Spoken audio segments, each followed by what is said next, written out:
Assalamualaikum warahmatullahi wabarakatuh. Perkenalkan, saya Muhammad Rafli dari kelompok 19. Di sini saya akan mengerjakan untuk tugas mingguan modul 5 ini dan saya ada di shift 3. Jadi untuk tugas mingguan shift 3 di nomor 1 ini dalam suatu penelitian mengenai pola peminjaman buku di perpustakaan. Peneliti ini mengetahui apakah urutan jenis buku yang dipinjam mahasiswa bersifat acak atau tidak.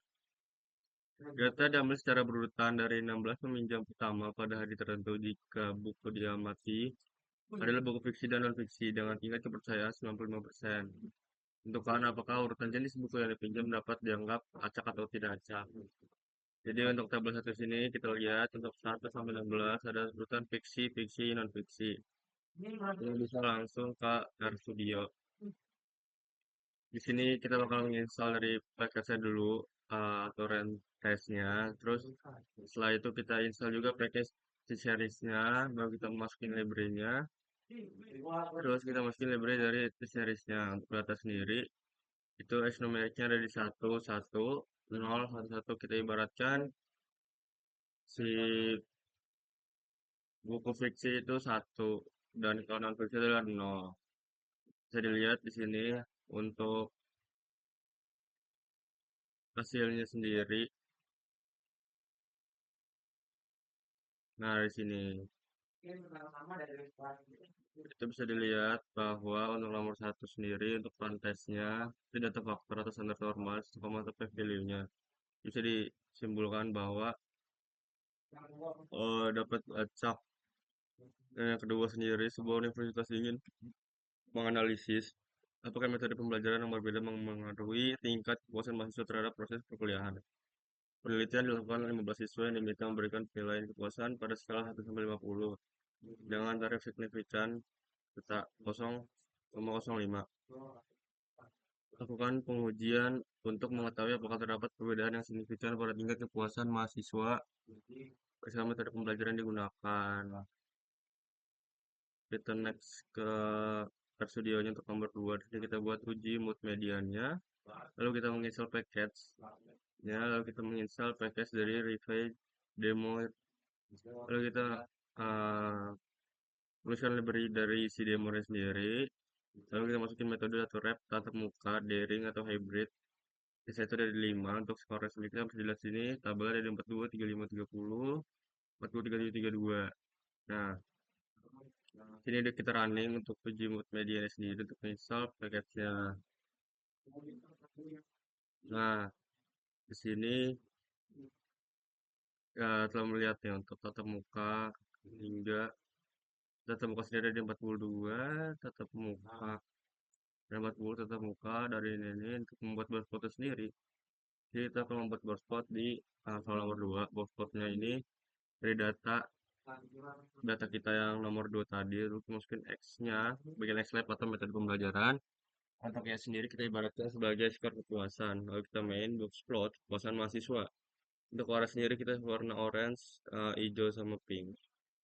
Lalu kita melakukan uji mood median 0,9 mood map test atau data dari X pulse-nya sendiri. Nah, untuk setelah kita melakukan uji mediannya atau box plotnya, sini kita dapat bisa dilihat di sini nih. Dan untuk mood median test itu data skornya sendiri itu X squared-nya ada di 10,179 dan DF-nya itu p-value 00612. Lalu kita lanjut ke nomor 4. Nomor 4 sendiri. Kita lanjut ke nomor 3. Nah, untuk nomor 3 sendiri adalah uji C-square. Untuk uji C-square sendiri dari enrollnya itu ada 3. Untuk dinamis ya, kita pakai bus kota, kereta api, transportasi online, puas, cukup puas, tidak puas. Untuk TKP-nya, cukup puas ini tidak dapat puas, karena bus kota ada 50, 45, 25, kereta api 455, 35, 15, untuk transportasi online ada di 65, 30, 20. Jadi kita bakal mencari hasil TKP dari matriks atau data yang ada. Jadi kita dapat hasilkan untuk data TKP atau X squared-nya itu ada di 11,066 dan DP sama dengan 4, P value ada di 0,02583. Lanjut ke nomor 4. Nah, nomor 4, sebuah pusat kebugaran ingin mengevaluasi perubahan tingkat kebugaran anggota selama mengikuti program latihan rutin. Tingkat kebugaran diukur menggunakan skala 1 sampai 10. Semakin tinggi skor, semakin tinggi baik kebugaran. Pengukuran dilakukan pada 9 anggota yang sama, yaitu sebelum latihan, setelah 4 minggu, dan setelah 8 minggu. Dengan tarif signifikan, metode di 0,05. Tentukan apakah terdapat perbedaan tingkat kebugaran yang signifikan di antara ketiga waktu pengukuran tersebut. Nah, ini dari data yang ada, kita ngebuat. Oke, sebelum latihan, kita masukin ada di 4, 5, 6, 5, 4, 5, 6, 5, 4, 5. Lalu kita masukin juga data dari setelah 4 minggu. Lalu kita masukin data setelah 8 minggu. Untuk kita buat juga codingan dari hasil atau data from sebelum latihan setelah 4 minggu dan setelah 8 minggu. Lalu kita masukkan treatment testnya atau data matrixnya sendiri. Nah, di sini setelah kita masukin, kita dapatkan untuk treatment C-square-nya sendiri ada di 20, untuk DF-nya ada di 2, dan P-value-nya ada di 4,5. Oke, mungkin untuk nomor 6 sendiri, di sini sampel terdiri dari 10 mahasiswa yang mengikuti pelatihan manajemen waktu untuk meningkatkan produktivitas belajar. Tingkat produktivitas belajar diukur sebelum pelatihan dan setelah pelatihan. Berdasarkan data tersebut, apakah pelatihan manajemen waktu efektif meningkatkan produktivitas belajar mahasiswa? Di nomor 6 sendiri, di sini kita bakal uji Wilcoxon untuk di soal itu.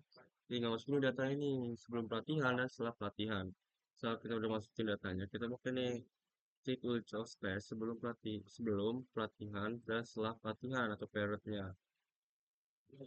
Nah, setelah saya udah memasukin dari data tersebut, setelah kita running, jadi kita dapat untuk sebelum pelatihan dan setelah pelatihan itu sendiri, untuk V-nya sama dengan 1 dan V-nya dari 0,007842. Dan untuk alternatif hypothesis adalah correct location shift is equal to 0. Jadi kita nomor 7 sendiri di sini, suatu penelitian dilakukan untuk membandingkan waktu penyelesaian pekerjaan antara operator yang menggunakan mesin otomatis dan operator yang menggunakan mesin manual. Waktu penyelesaian diukur dalam menit, semakin kecil waktu, semakin kecil pekerjaan selesai. Dengan taraf signifikan, selidikilah apakah terdapat perbedaan waktu penyelesaian pekerjaan antara kedua metode tersebut. Lanjut kita ke uji main with new atau penyelesaiannya sendiri, data dari data frame. Masukin datanya nih, setelah kita masukin datanya, kita ada waktu penyelesaian dari data-data yang sudah kita masukin. Lalu kita masuk nih waktu penyelesaian sendiri, dan juga di sini ada uh, otomatis dari waktu penyelesaiannya itu dari per 1 sampai 10 itu ada bisa dilihat di sini ada 25, ada 7, 29. Dan setelah kita dapatkan ini hasilnya ada di weight-nya sendiri sama dengan 0 dan value-nya ada di 0,002678. Kayak begitu, next ke RStudio. Jadi RStudio kita udah buat sama seperti di RStudio yang tadi, bahwa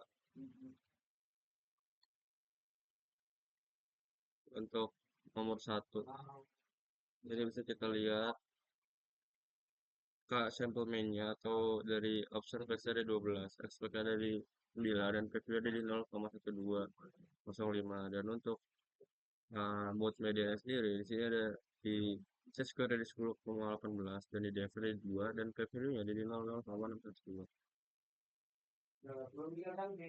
Dan yang ketiga, sini tingkat kecukupan dari puas, cukup puas, dan tidak puas.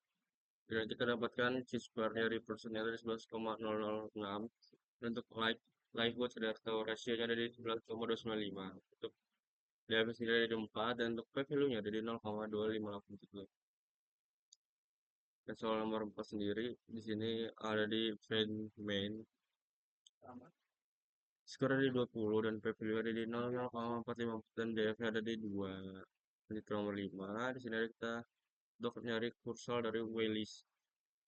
Yang kita dapatkan dari data tersebut adalah dari DF di sini ada 3, value ada 15,54, 15,70 dan PPU ada di 0,1409. Dan untuk nomor 6 begitupun sebaliknya. Dan nomor 7 sama. Mungkin sekian penjelasan dari saya. Wassalamualaikum warahmatullahi wabarakatuh.